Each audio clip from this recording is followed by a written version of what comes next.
देखिए, इस वक्त मैं पोईसर जिमखाना में मौजूद हूँ। आपको बता दूं, उत्तर मुंबई के सांसद गोपाल शेट्टी जी ने लोकसभा में जो है उन्होंने मुद्दा उठाया है ताकि बच्चों के पाठ्यक्रम में भगवद गीता का पाठ्यक्रम कराया जाए, और आज वो सफल होता हुआ नजर आ रहा है। इसी सिलसिले में 23 दिसंबर को एक बड़े पैमाने पर प्रोग्राम होने वाला है। हम आइए बात करते हैं सांसद को। कहीं न कहीं और इस्कॉन के लोगों का अभिनंदन करना चाहूंगा, उनको धन्यवाद देना चाहूंगा, जिन्होंने गत 1 साल से लगातार बच्चों को भगवद गीता सिखाने की एक व्यवस्था की।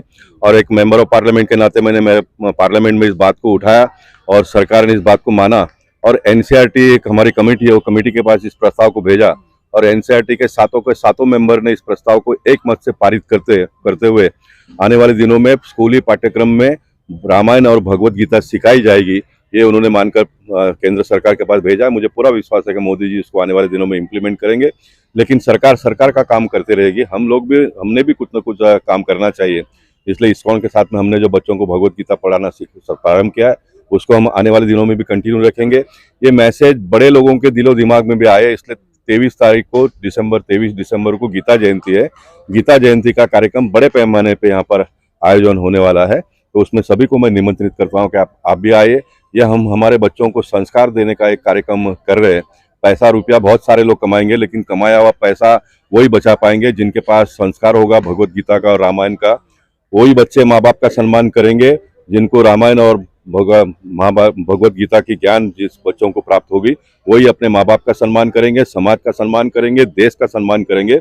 इसलिए भगवद गीता जयंती के कार्यक्रम में हम सब लोगों ने बड़े पैमाने पे शामिल होकर उसको अंगीकार करने की आवश्यकता है, ऐसा मुझे लगता है। सर, आपने कहा आपने एक बुक का प्रस्ताव रखा था, लेकिन सामने वाले ने रामायण और महाभारत दोनों का प्रस्ताव रख दिया। इसके बारे में आपको कितना प्राउड फील होता है और क्या कहना चाहिए? नहीं, मुझे बड़ी प्रसन्नता महसूस होती है कि हम तो प्रयास करते रहते हैं, लेकिन प्रयास में जब सफलता अपेक्षा से ज्यादा मिलती है तो उसका एक आनंद ही अलग सा होता है। और मुझे इस बात को आपके सबके सामने रखने में दूसरी एक बात की भी खुशी होती है। जो हमारा मंडपेश्वर गुफा है, उसका भी केंद्र सरकार ने अनुमति नहीं दिया तो पैसे भी दिए, उसका डेवलपमेंट का काम शुरू है। हम सारे सनातन धर्म के लोगों को हमने अपील किया, वहाँ पर जो देवी देवताओं के जो चित्र है, जो नंदी है या तो शंकर भगवान का जो पिंड है, उसको हम चांदी का मुकुट पहनाने वाले हैं। तो अब तक 5 किलो चांदी तो लोगों ने दे दिया है। तो हम बड़े पैमाने पे देखिए, सरकार का काम करेगी, सरकार ये सब कर नहीं पाएगी। इसलिए हम ये अपने माध्यम से भी अपने सनातन धर्म को, अपने देवी देवताओं की जो आस्थाएं हैं, उसको कायम रखने के लिए, उसको लोगों के दिलो दिमाग तक पहुंचाने के लिए हम सब लोगों ने मिलकर भी काम करने की आवश्यकता है। वो भारतीय जनता पार्टी उत्तर मुंबई की ये आने वाले दिनों में करने वाली है।